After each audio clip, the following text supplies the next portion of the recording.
Heartbreak has many faces. There's the sadness and ache of loss. There's also the anger and indignation of betrayal. Why did Allah put such people in your life? Does He want you to feel like you've been crushed to pieces? Where's the purpose in that? Forgive those who have wronged you. Reconcile with those who have cut you off. Show excellence to those who have shown you evil. And speak the truth even if it's against yourself. Allah in all of His glory and power inscribed upon His throne, my mercy overcomes my anger. And He sent His Prophet ﷺ, rahmatan lil alameen, who inscribes on his sword an object that's associated with violence, words about mercy. Being able to swallow anger and resentment and deal with people with grace despite the pain of betrayal and hurt is probably the easiest prophetic quality to admire, but the hardest one to attain. The forgiveness of Yusuf alayhi salam towards his brothers, the forgiveness of the Prophet sallallahu alaihi wasallam towards those that persecuted him, and all these stories of noble people that dealt with the worst of people. But this was the standard that Allah held the best human being after the prophets too. Abu Bakr as-Siddiq radiallahu ta'ala anhu. When a man slanders his own daughter, and that was a man he used to give charity to, Allah subhanahu wa ta'ala said, forgive and pardon. Don't you want Allah to do the same with you? So while people can be a great blessing, they can also cause us the most pain. And Allah knows just how hard it is to not respond in kind. Whoever has patience and forgives, then that is certainly of the matters that requires the greatest form of determination. Good character really shows in how you deal with people with bad character. Can you withhold yourself from foul language if someone has pushed all of your buttons? Can you still work tirelessly fi sabilillah even if you're getting no respect or recognition? Will you still serve the people even if they show you no gratitude? The family you can't stand, or co-workers that seem so evil, they have all been placed there by Allah's decree for a reason. So yes, truly evil people exist in this ecosystem for a wise purpose.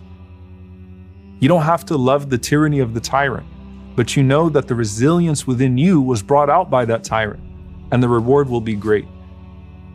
Even the presence of the shaitan is an opportunity for our elevation, so what then of everybody else? So with people, you find your higher level of iman in being able to swallow that anger, and even sometimes return the evil with kindness. And Imam Ibn al-Qayyim rahimahullah, he lists many keys to getting over betrayal or heartbreak.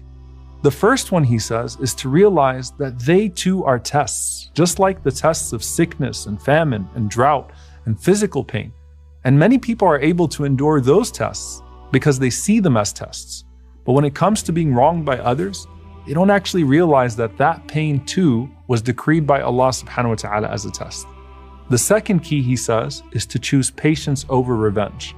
He says sabr brings about a great reward. إِنَّمَا يُوَفَّى الصَّابِرُونَ أَجْرَهُمْ بِغَيْرِ حِسَابٍ. Verily Allah rewards patience without measure. While He rewards good deeds in accordance with their good, Allah Azza wa Jal puts no limit on patience. And in this world, it brings about inner peace and contentment.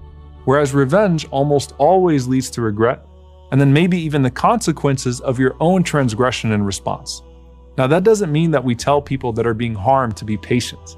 That means we give them justice and then put them in a position of being able to show grace. And we encourage them at that point to choose virtue over vengeance.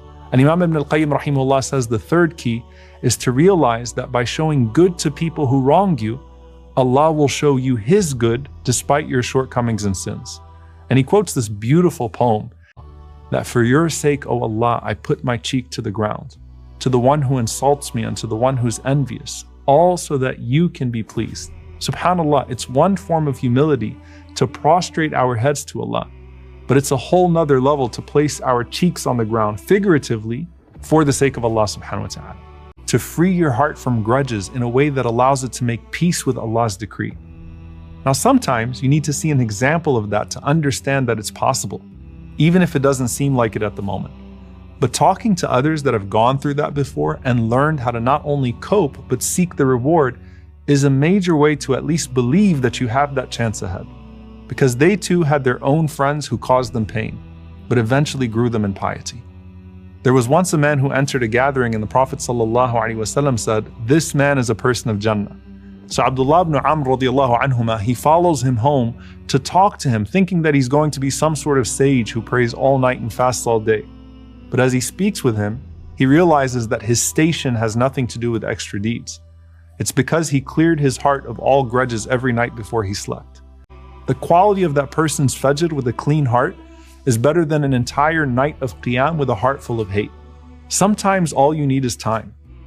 Just like you had to learn to wait for the outcome of a dua, sometimes you need to wait a bit longer to let a wound heal before you can even begin to ponder upon the wisdom of that wound.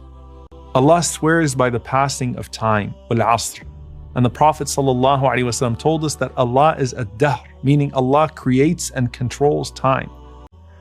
And you may even get to a point where you can tell that story again and again and feel no pain, just perspective. There's no getting around the heart work that you have to do no matter what stage you're at in your heartbreak. Unlock your higher self when you witness the lower selves of others. You might be in a bad state. Then you're associating with one who is worse than you makes you see virtue in yourself. Otherwise, the heartbreak can turn into resentment. And resentment can turn into anger. And anger can make us do things that we regret for the rest of our lives and maybe even our afterlives. Ali radiallahu ta'ala anhu said about anger, أَوَّلُهُ جُنُونَ وَآخِرُهُ نَدَمٌ. Its beginning is insanity and its end is regret. There's a reason the Prophet ﷺ said to stay silent or to make wudu or to seek refuge in Allah when that anger starts to consume you.